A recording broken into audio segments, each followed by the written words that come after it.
প্রথম ধাপের উপজেলা নির্বাচনে চলছে প্রচারণা। তবে সারা দেশে বয়ে চলা তীব্র তাপদাহের প্রভাবে প্রচারণা উৎসবে ভাটা পড়েছে।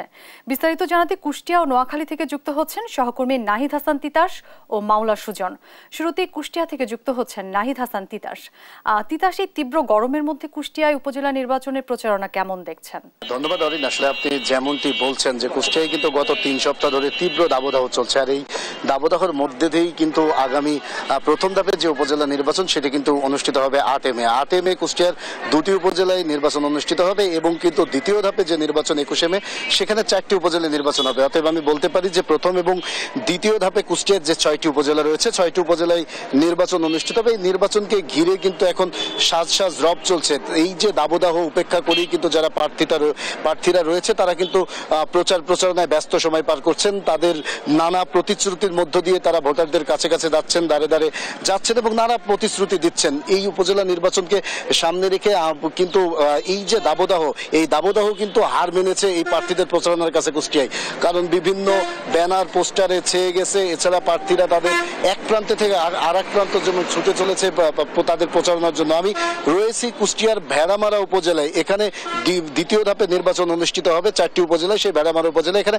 আওয়ামী লীগের 2জন প্রার্থী প্রতিদ্বন্দ্বিতা করছেন। একজন হচ্ছে সাবেক সভাপতি আওয়ামী লীগের উপজেলা আওয়ামী লীগের মিঠু হাজি এবং আরেকজন হচ্ছে আবু হেনা মুস্তফা কামাল। তবে আমরা দেখেছি এখানে আবু হেনা মুস্তফা কামালের পক্ষ থেকে কিন্তু নির্বাচনী প্রচারণা চালানো হচ্ছে। আমরা সেই স্থানে রয়েছি। আসলে এই যে প্রচারণা চলছে তারা কেমন পাচ্ছে প্রার্থীদের সমর্থন, আমরা এখানে একজন সমর্থক রয়েছে, আমি একটু তার সাথে কথা বলতে চাই। আসলে আপনারা কেমন জনসমর্থন পাচ্ছেন এবং এই যে তীব্র রোদ, এই রোদ উপেক্ষা করে কেমন প্রচারণা চলছে ভেড়ামারা উপজেলায়?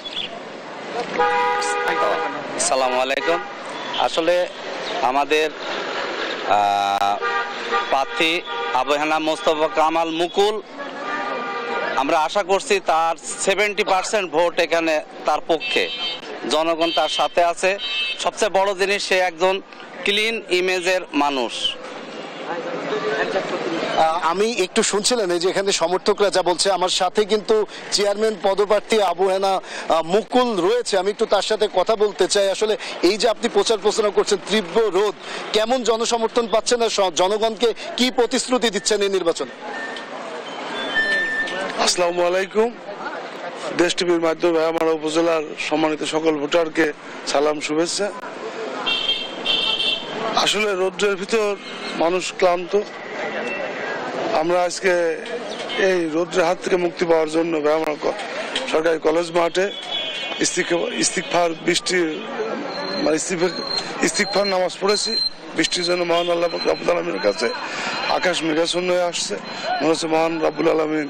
জনগণের সমর্থন পাচ্ছেন কেমন, জয়ের ব্যাপারে কতটুকু আশাবাদী? জনগণ, আমি যখন রাস্তা দিয়ে যাই জনগণরা আমাকে হাত নেড়ে শুভেচ্ছা জানায়। জনগণ তার আবেগ অনুভূতি প্রকাশ করে, হাসি মাখা মুখ দেখে এবং হাত তুলে সমর্থন জানায়।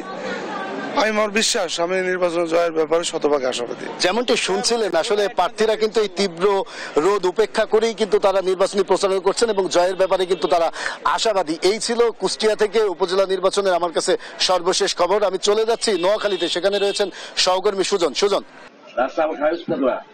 তিতাস, আপনাকে ধন্যবাদ। যেমনটি বলছেন আপনারা যে উপজেলা নির্বাচন নিয়ে আগামী 8 মে নোয়াখালী 2টি উপজেলায় নির্বাচন হওয়ার কথা রয়েছে। সেটা হচ্ছে সুবর্ণচর উপজেলা এবং হাতিয়া উপজেলায়। কিন্তু হাতিয়া উপজেলায় ইতিমধ্যে 2জন চেয়ারম্যান প্রার্থী তাদের মনোনয়ন প্রত্যাহার করায় চেয়ারম্যান পদে নোয়াখালী 6 আসনের সংসদ সদস্য মোহাম্মদ আলীর ছেলে আশিক আলী অমি বিনা প্রতিদ্বন্দ্বিতা নির্বাচিত হতে চলেছেন। একই সাথে কোনো প্রতিদ্বন্দ্বী প্রার্থী না থাকায় 2জন ভাইস চেয়ারম্যানও বিনা প্রতিদ্বন্দ্বিতা নির্বাচিত হতে যাচ্ছেন। সেক্ষেত্রে আগামী 8 মে শুধু নোয়াখালী সুবর্ণচর উপজেলায় নির্বাচন অনুষ্ঠিত হবে। তো এই নির্বাচনে চেয়ারম্যান পদে প্রার্থী হয়েছেন 2জন, তারা হলেন আতার ইশরাক শাবাব চৌধুরী এবং অধ্যক্ষ খায়রুল আলম সেলিম। আসলে বলতে গেলে যে এখানে একটি নবীন প্রবীণের একটি লড়াইয়ের আভাস পাওয়া গিয়েছে। উপজেলা ঘুরে যে নির্বাচনী চিত্র দেখা গিয়েছে বা বিভিন্ন জায়গায় ভোটারদের সাথে কথা বলে যেটি জানা গিয়েছে যে তরুণ এবং নবীন প্রার্থী অপেক্ষাকৃত শাবাব চৌধুরী তার প্রচারণায় প্রচারণায় কিছুটা এগিয়ে রয়েছেন। আর তার একটি আলাদা ব্যক্তি পরিচয় রয়েছে, তিনি একটি সম্ভ্রান্ত রাজনৈতিক পরিবারের সন্তান। তার দাদা 75 পরবর্তী নোয়াখালী আওয়ামী লীগের দুঃসময়ের হাল ধরেছিলেন। তার বাবা 2001 পরবর্তী যখন আওয়ামী লীগের আবার দুঃসময় এসেছিল, একরাম করিম চৌধুরী, তিনিও নোয়াখালী আওয়ামী লীগের হাল ধরে দলকে সুসংগঠিত করেছেন এবং তিনি নোয়াখালী 4 আসন থেকে পরপর 4বারের নির্বাচিত সংসদ সদস্য। সেই হিসেবে সাবাব চৌধুরী নির্বাচনী প্রচারণায় কিছুটা এগিয়ে রয়েছেন। একই সাথে প্রবীণ প্রার্থী যিনি রয়েছেন আওয়ামী লীগের জেলা আওয়ামী লীগের সভাপতি এবং উপজেলার পরপর তিনবারের উপজেলা চেয়ারম্যান অধ্যক্ষ খায়রুল আলম সেলিম, তিনিও নির্বাচনী প্রচারণা চালিয়ে যাচ্ছেন, চেষ্টা করছেন ভোটারদের কাছে যাওয়ার জন্য। তো প্রচন্ড তাপদাহের কারণে, প্রচন্ড গরমের কারণে আসলে নির্বাচনী প্রচারণায় কিছুটা ভাটা পড়েছে বলে বলছেন ভোটাররা। তারা বলেছেন আসলে নির্বাচনী প্রচারণা মূলত জমজমাট হয় সন্ধ্যার পর থেকে, যখন একটু সূর্যের তাপ কমে, গরমের তাপ কমে, তখন এই নির্বাচনী প্রচারণা একটু জমজমাট হয়। আমি এখন দাঁড়িয়ে আছি সুবর্ণচর উপজেলার চরজব্বর ইউনিয়নের প্রত্যন্ত একটি গ্রামে দাঁড়িয়ে আছি। তো আমি এখন কথা বলবো একজন ভোটারের সাথে, আসলে যে আগামী নির্বাচন অনুষ্ঠিত হতে যাচ্ছে আগামী 8 মে, এই 8 মে নির্বাচনে আপনারা কি প্রত্যাশা করেন? আমরা 8 মে নির্বাচনের প্রত্যাশা করি বাঙালি জাতির 1000 বছরের শ্রেষ্ঠ সন্তান জাতির পিতা বঙ্গবন্ধু শেখ মুজিবুর রহমানের কন্যা, মাননীয় প্রধানমন্ত্রী ঘোষিত শেখ হাসিনা ঘোষিত স্মার্ট বাংলাদেশ নির্মাণের লক্ষ্যে স্মার্ট ভোটাররা তরুণ প্রজন্মের প্রত্যাশা স্মার্ট বাংলাদেশ, স্মার্ট বাংলাদেশ গড়ার বিনির্মাণে যিনি আমাদেরকে সহযোগিতা করবেন, এগিয়ে আসবেন, সেই স্মার্ট প্রার্থীকে আমরা ভোট দিয়ে নির্বাচিত করব এবং আমরা প্রত্যাশা করি যাতে আগামী নির্বাচনটি সুন্দর, সুষ্ঠু, অবাধ, নিরপেক্ষভাবে করতে পারে নির্বাচন কমিশন সে ব্যবস্থা করবেন।